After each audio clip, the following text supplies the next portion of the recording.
자, 23년, 아니, 그러니까 외환위기 때는 지금 이제 과거니까 이렇게 얘기하는데, 외환위기는 철저하게 해요. 인재예요, 인재. 인재입니다, 인재, 여러분들. 누가 일으킨 거냐? 멍청한 정치인들이. 예? 멍청한 정치인들이 이렇게 한 거예요. 재벌 자본들도, 예? 눈앞의 이익을 쫓다가, 예? 눈앞에 발등을 찍은 거죠. 눈앞의 이익을 쫓다가요. 예? 그리고 우리나라 전문가들이 굉장히 무지했던 거죠. 무지했던 거예요. 저는 사실 성격이요. 동료 교수도 배울 게 있으면은 학부강의도 들어가가지고 양해를 구하고 가서 이렇게 강의를 들어보는 사람입니다. 배울 게 있으면요. 근데 제가 그 당시 보고서는 대한민국의 국제금융을 전공한 사람한테 배울 게 없다고 제가 혼자 독학을 한 사람입니다. 그러놨어요. 근데 되게 힘들었죠. 되게 힘들었습니다. 자, 이거 옛날에도 한번 얼핏 얘기했죠. 자, 이제 현재로 돌아옵시다. 현재 지금 아까 엘 에리언이 미지의 영역을 향해서 질주하고 있다 했잖아요. 지금 어떤 겁니까요? 우리는 1월 13일인가요? 1월 달에 금리 동결 3.5%를 동결을 하고 있잖아요. 지금까지요. 거의 지금 그러니까는 9개월 동안 동결을 했잖아요. 이게 왜 그런 거예요? 부동산 특권층이죠. 이건 이창용도 자기 입으로 얘기했잖아요. 우리나라 가계부채, 부동산 시장에 충격을 줄 수 있기 때문에 금리를 계속 올리게 되면은 이런 얘기 하고 있잖아요. 예? 금리를 동결한 거 아니에요. 그럼 이걸로 인해 가지고 한국은행이 금리를 동결하면은 시장 금리가 올라가는 게 일단 멈춰질 게 아닙니까? 예? 즉 금리라는 것은 자금 조달 비용이잖아요. 예? 그래가지고 결국은 뭡니까요? 부동산을 떠받치기 위해서 돌려막기하고 시간 벌게 해준 거 아닙니까? 예? 그렇죠? 그런데 금리 차이는 올해 들어와가지고 5월달부터 미국이 계속 올라가니까 시장 금리가 예? 올라가니까 한국은행이 금리를 동결해도 금리는 계속 올라가잖아요. 근데 워낙 한국은행의 기준금리하고 지금 얼마 차이입니까? 2%포인트 차잖아요. 역대 최고잖아요. 역사상 최고잖아요. 그 금리 차이가 존재하니까는 거기다가 무역 적자 증가하고 있죠. 성장률 둔화하고 있죠. 인플레는 지속하고 있죠. 그러니까 어떻게 되겠어요? 예? 그러니까 이런 상황 속에서 누가 한국 경제를 건강하게 생각하겠냐고요. 거기다가 9월 달부터 고금리 장기화가 거의 대세로 굳어지면서 시장 금리가 또 상승을 했잖아요. 추가로 계속 상승하고 있잖아요. 지금요. 그러면 시장 금리가 상승할 때 결국은 민간 부분의 자금 조달 비용이 증가하잖아요. 환율이 올라갈 게 아닙니까? 금리 차이로 인해 가지고요. 예? 그럼 환율을 방어하기 위해서 외환 보유액을 우리가 투입을 해야 되고 외환 보유가 고갈돼지죠. 예? 그렇죠? 환율이 올라가게 되면은 외국인들이 주식이나 채권을 투자하는 사람들이 그거 어떻게 됩니까? 달러로 바꿔나갈 때 손실을 보기 때문에 예? 재미가 없어지죠. 환율이 상승하게 되면은 물가에도 안 좋고요. 우리나라 그러니까 경제에 대한 신뢰성도 떨어지고 외국인 자본도 철수하고 예? 물가도 수입 물가가 상승할 게 아닙니까? 예? 이런 분위기가 금리를 미리 동결하면서 생긴 거 아닙니까? 생긴 거 아니에요. 근데 8월 이후에 전환점이 만들어졌죠. 미국제 시장의 균열이. 예? 미국이 금리를 조만간에 인상을 종료하고 인하로 방향을 바꿀 줄 알았는데 금리 인상은 7월 달로 마지막으로 지금 인상하고 나서 더 이상 안 올리고 있잖아요. 그런데 시장의 중장기 금리가 착 치고 올라가는 거야. 미 국제시장의 균열이 시작되기 시작한 거죠. 그러니까 시장 금리가 추가 상승하지. 저는 지금 뭐냐면요. 민스키 모멘트가 결정적인 지금 국면에 진입하고 있다고 봅니다. 일단 뒤에서 그림으로 얘기했지만. 그러면은 부동산 시장과 예? 이제 부실, 민간 부분에 지금 부채가 엄청나거든요. 예? 이자가 증가하니까 강제되는 거야. 부실 정리가. 강제되는 겁니다. 최근에 중소기업들을 중심으로 많은 기업들 파산이 막 증가하고 있다는 얘기가 나오고 있고, 그렇죠? 부동산 시장도 지금 어렵고 그러고 있죠. 예? 그렇게 정부에서 밀어줬는데도, 그래서 금융지원에 의해서 시간 벌기라는 것이 고금리 장기화로, 금융지원의 시간 벌기는 뭡니까? 금리 인상이 조만간에 금리 인하로 방향을 전환할 거다. 이걸 전제로 한 거거든요, 이거는요. 예? 제가 그래서 과거에 그랬잖아요. 일본의 90년대하고 차이가 있다. 일본의 90년대는 그 당시에 뭐였었습니까요? 초저금리 시대로 진입하는 이런 상황이 있었단 말이야. 예? 그렇죠? 그 당시 글로벌화가 진행됐었고, 지금은 상황이 지경학적 파편화가 완전 경제 블록이 형성되고 되고, 예? 그리고 인플레이션이 쉽게 안 꺾이는 상황이고, 그렇죠? 그러니까 우리는 지금 뭐냐면 일본은 90년대 금리라도 쭉 내릴 수가 있었잖아요. 98년도에만 제로 금리까지 내리잖아요. 예? 일본은 그 당시에 초금융 완화를 할 수 있는 이런 상황이었지만은 이 고금리 장기화로 지금은 일본처럼 그런 것도 어렵게 됐다 이거죠. 거기다가 금리를 이렇게 동결을 하게 되면 한계 기업이 증가합니다. 예? 한계 기업이. 부실이 정리가 안 되는 거죠. 그럼 경제가 좀비화되죠. 경제가 좀비화되죠. 자, 이거 봐보세요. 경상수지 한번 봐보세요. 21년 하반기에 우리나라 경상수지가 445억 달러였었습니다. 445억 달러. 무역수지가 한 380억 달러 됐었고요. 근데 작년 상반기에 이게 249억 달러 뚝 줄어들죠.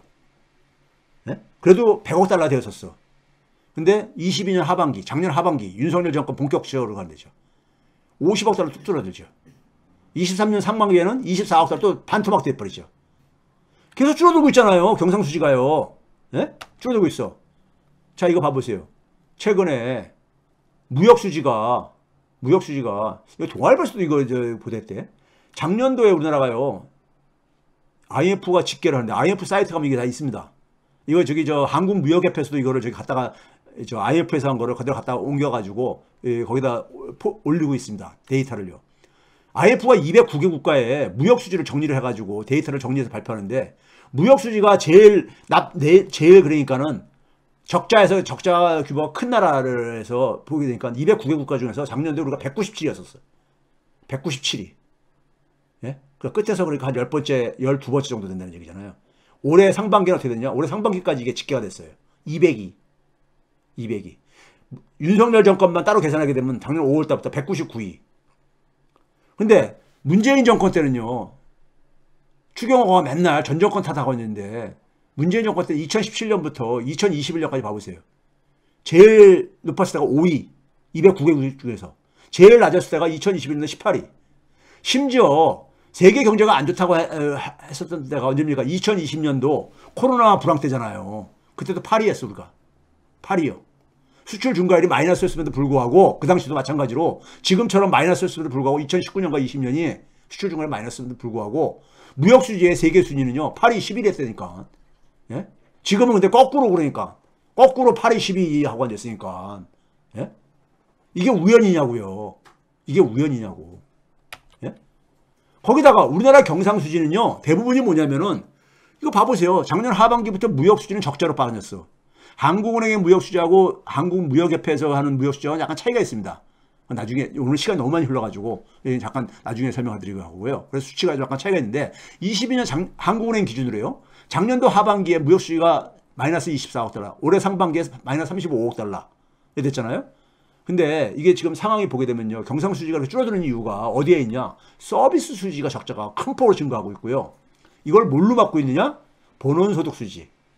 본원소득수지로 막고 있습니다. 본원소득수지가 뭐냐면요. 모든 소득의 기본이 되고 원천이 되는 소득이라고 해가지고 하는 건데 이게 뭐냐면요. 이런 겁니다. 우리나라는 본원소득수지의 대부분이 뭐냐면은 예? 우리나라 사람들이 외국에 나가서 그러니까는 취업을 해가지고 벌어들이는 소득, 임금소득이잖아요.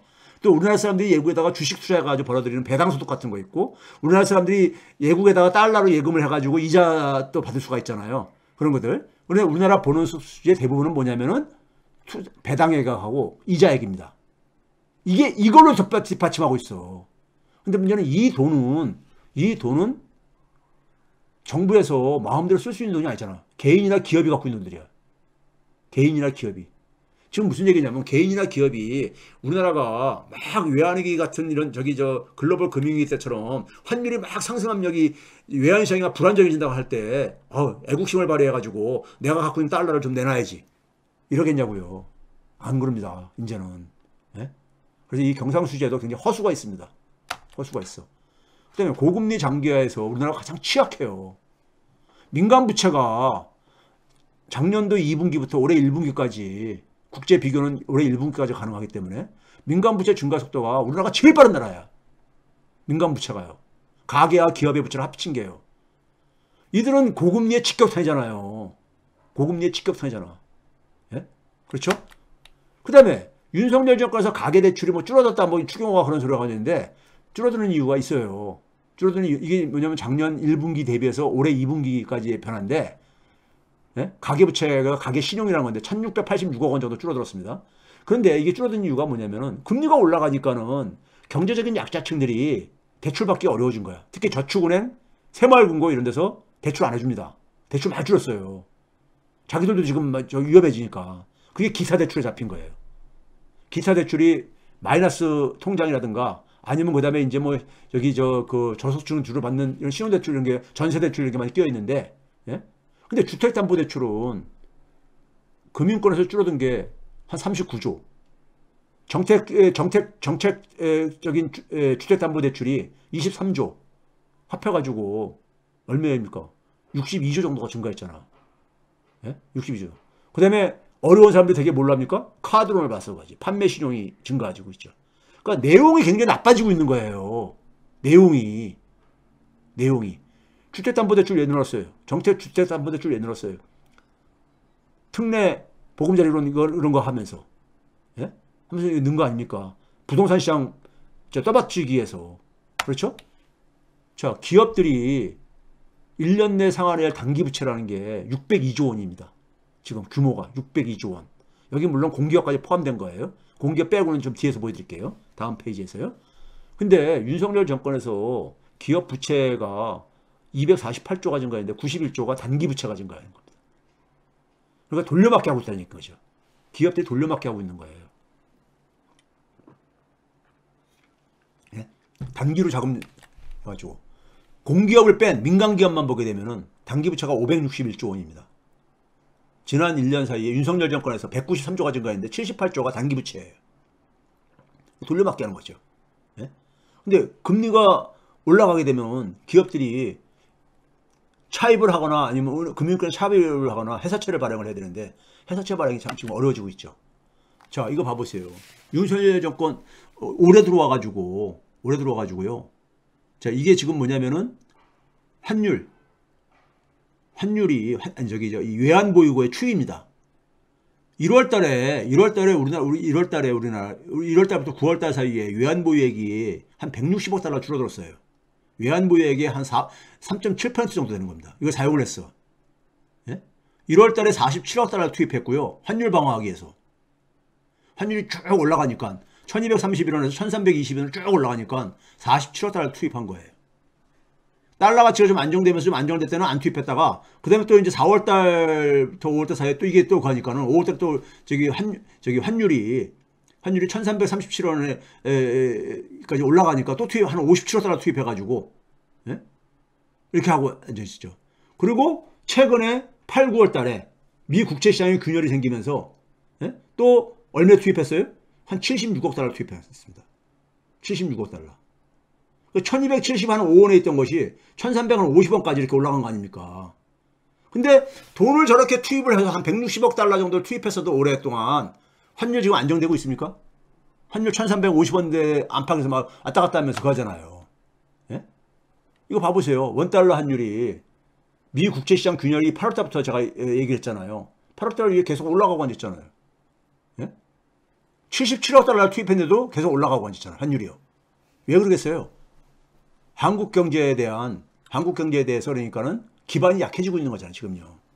금리 차이가 계속 벌어지고 있고 그러니까. 예? 외국 돈들이 달러 공급이 빠져나가는 거잖아요.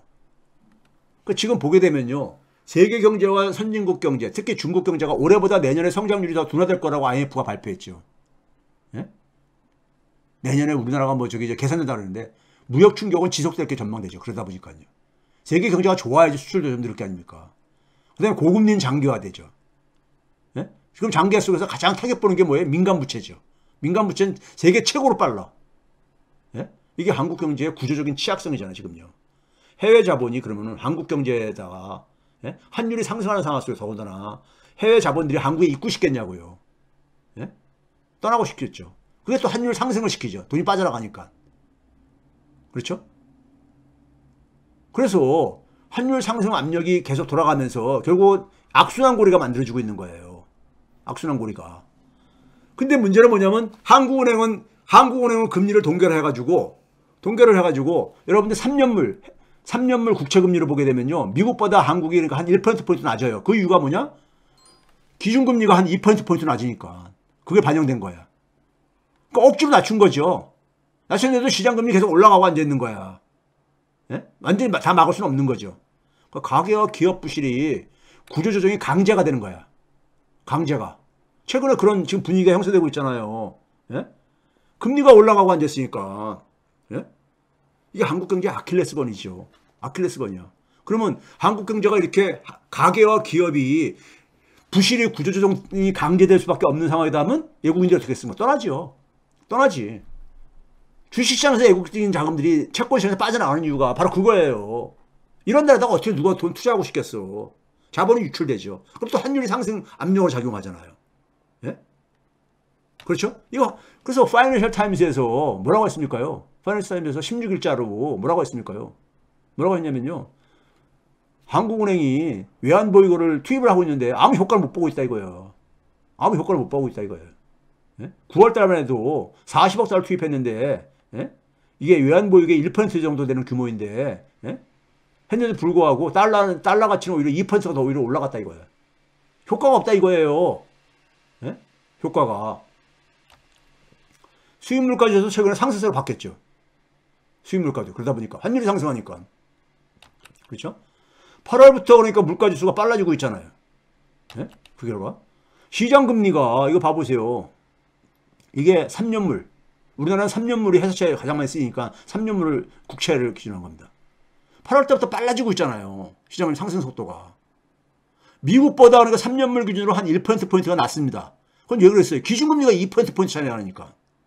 근데도 올라가는 걸 막을 수는 없잖아. 3월달 은행이 쫙 올라갔던 것이 예? 그걸 다 돌파해버렸죠. 이미. 돌파해버린 거야. 예? 그러다 보니까 외환보유액이 윤석열 정부 들어와서 310억 달러가 줄어든 거 아닙니까? 예? 그러니까 IMF에서 얘기하는 외환보유액 적정성 평가지수라는 게 있어요. 적정성 평가지수가. 예? 그러니까 총통화량, 단기채무, 뭐 수입액 대비해가지고 어느 정도 갖고 있어야 되나 하는 게 있어요. 100에서 150%인데 우리나라는 97%. 작년말 기준으로 해요.